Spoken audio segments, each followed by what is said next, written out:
I'm Ruben Diaz. Thank you for joining us for another edition of America's 250 Red, White, and You, where we are taking time to highlight people and businesses and things in the community that really make the Mid-South special, right? People that are making a difference in ways that you may not even realize.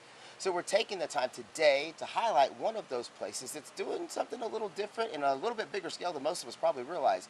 I'm joined by Brussel Martin for Brussel's Bonsai Nursery, which I'm learning how to say that correctly. Thank you for taking the time. My pleasure. All right, so Brussel, before we get started, I said bonsai when we got here, but you had to correct me. Yeah. Tell me about what it really is. Well, bonsai just means tree in a pot, and it came from Japan and China, but bonsai is a different word. But bonsai is what we grow, and it's a technique. It's what you do to trees. It's not any particular kind of a tree, like Karate Kid. So, because that's what we all think, right? Wax on, wax off. And it's a juniper. Everybody thinks it's a juniper, but it's really many different kinds of trees. There's an indoor varieties and outdoor varieties. We grow both of them, but most folks like indoor because they can keep it inside, but most of the nicer bonsai are outdoor trees. So let's talk a little bit about what makes this nursery in particular so special. Like I look around and there are tons of trees here that you guys have already done this technique with. Yeah. But I hear you're actually the largest. Well, yeah, we have everything. We'll have a 150-year-old tree or a 3-year-old tree. So we sell bonsais of all different sizes. We have them contract grown. We grow some. We bring some from Japan. We bring some from China. So we create and we ship all over the United States. So we sell, somebody comes here and they want a $50 tree, we got it. Somebody wants a $2,000 tree, we have it. Right. And so we, a lot. Yeah. But we mainly sell. I got a tree sell. In my backyard. I can help them. I can hook them up with. Yeah, it's for every big tree we sell hundreds of little trees. But you sell the most of anybody, because if I understand this correctly, you are the largest nursery of this type in the country, right? Yeah, it's a great location, Memphis, for shipping. It's a great location for climate, and it's just something we've grown over the years. We probably have, I'd say, over 100,000 bonsai. Oh, wow. So a bunch. So somebody was telling me that if you order a bonsai tree online, like Amazon or something like that, there's a good chance they're getting it from you. Yeah, we drop ship, what we call drop ship, through a lot of different customers. We have our own website, but we also sell through Amazon, 1-800-Flowers, Walmart, Costco. So a lot of folks sell our product, send us the order, and we send out a tree with their label on the box or something. So you're worldwide from right here in Olive Branch, Mississippi. Basically, continental United States. Continental United States. Yeah. So let's talk a little bit about bonsai itself and what makes that kind of a different technique and why people lean towards it. Because, for most of us, when we think bonsai at this point, we think like meditation, serenity. Is that the whole purpose kind of behind the style of trimming the tree? Yeah, bonsai is an act of patience. So you do something, you trim on it, or you'll put a wire limb in place, and then you wait. So you create it over time, and it's a connection to nature.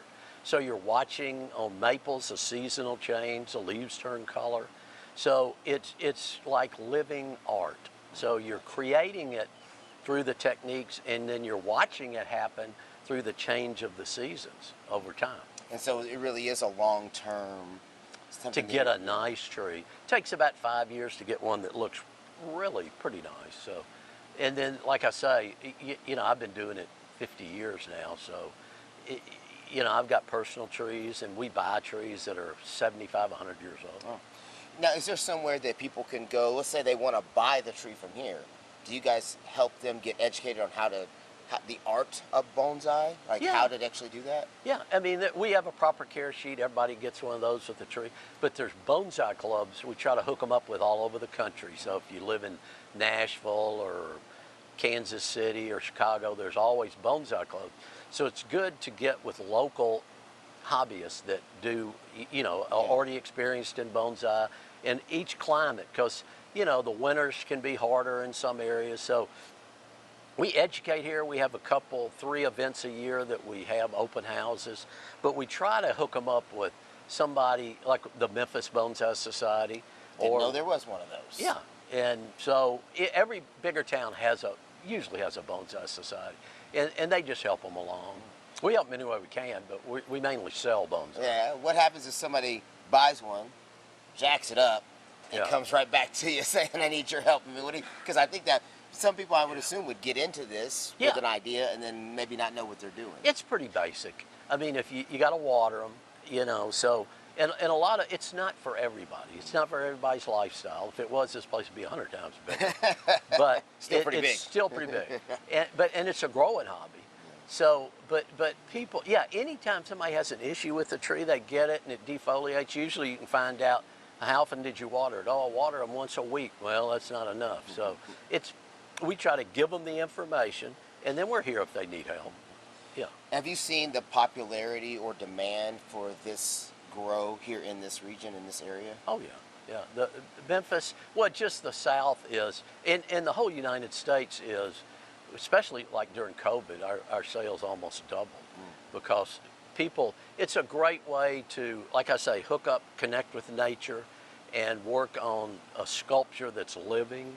Yeah. So, yeah, I mean, we try to fulfill any, Any need you can, yeah. I Yeah. like that.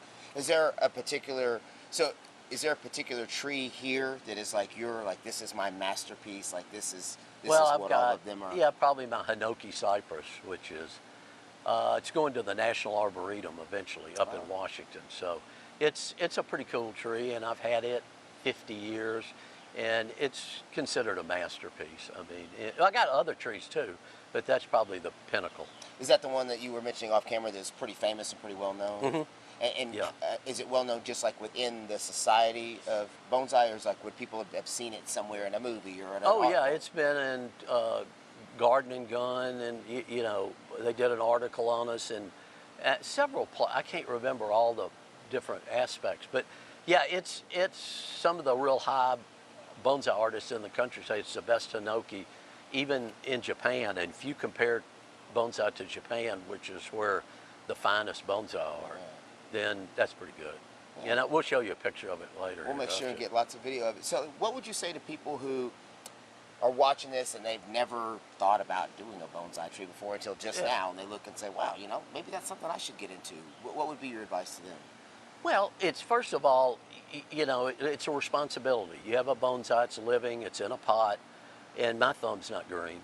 Mine either. Mine is brown for sure. But it's whether they'll recognize that you have to take care of it, and that's basic. I mean, it's not rocket science, or I wouldn't be doing it. So it's pretty basic. The main thing we tell them is water. If you keep it watered and in a right spot, if it's indoor, inside, everything does better outside in the summertime.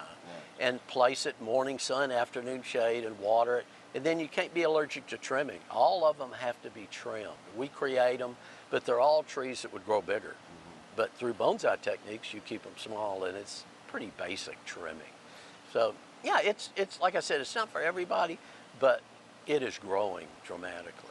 And if somebody wanted to come out here and kind of get educated a little bit, like if they say, hey, I think I'm interested in this, would you guys be able to walk them through, kind of give them that, Here's where you can kind of get started, like here's a starter pack, and here's an advanced pack kind of a deal? Yeah. We like I said, we mainly ship, and that's our forte, but we love folks coming out and touring, and we'll take them on a little nickel tour, and then let them decide what they want to, how deep they want to. We always say, a lot of folks have more money than they got bonsai sense. So you try to. You can take the bonsai out, and that's pretty common. Yeah, get them to where they know how to keep a tree ticking, and then they'll move up the. But so yeah, we don't mind walk-ins, but we're mainly geared for people come here from all over the country to buy bigger trees.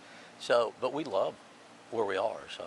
Beautiful. So sounds to me like you're providing a service here for the Mid-South that nobody else in this region can provide with these type of resources. Yeah. Yeah, and then you're giving people the opportunity to dive into something new or different that maybe they haven't experienced before. Yeah.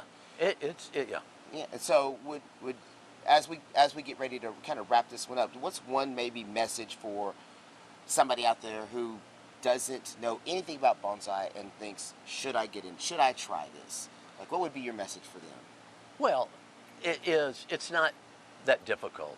And I got into it because of not the horticulture, and I got into it because they're cool looking trees. Gotcha. And then I figured out how to keep them alive and this, that, and the other, which is not pretty basic. So don't be afraid of it. Don't think it's some mystical thing that you got to dwarf the roots by sticking it in the pot. So it's a pretty basic horticulture.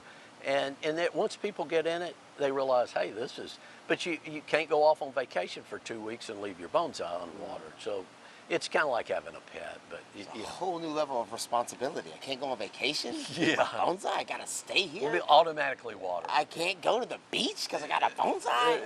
So yeah, it's or you'd find somebody, it's like your dog. Yeah. Somebody took care of your dog. Somebody the bonsai sitter is what you're telling That's me. it. Yeah.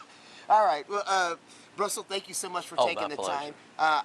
As we get ready to wrap up this edition of America's 250 Red, White, and You, probably want to say that I've never experienced a bonsai nursery before. I was saying bonsai before I walked in. So it's been a very eye-opening experience just for myself. And if you've never experienced it before either, you might want to come check out the nursery for yourself just to see if this is something that might interest you.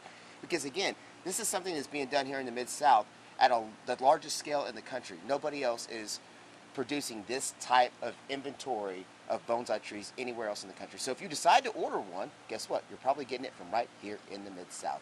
Thanks again to Brussel here at Brussel's Bonsai Nursery as we continue to celebrate America's 250th birthday by highlighting people and businesses and just things in the community that make this community special, that make the Mid-South different. Thanks again for watching. I'm Ruben Diaz.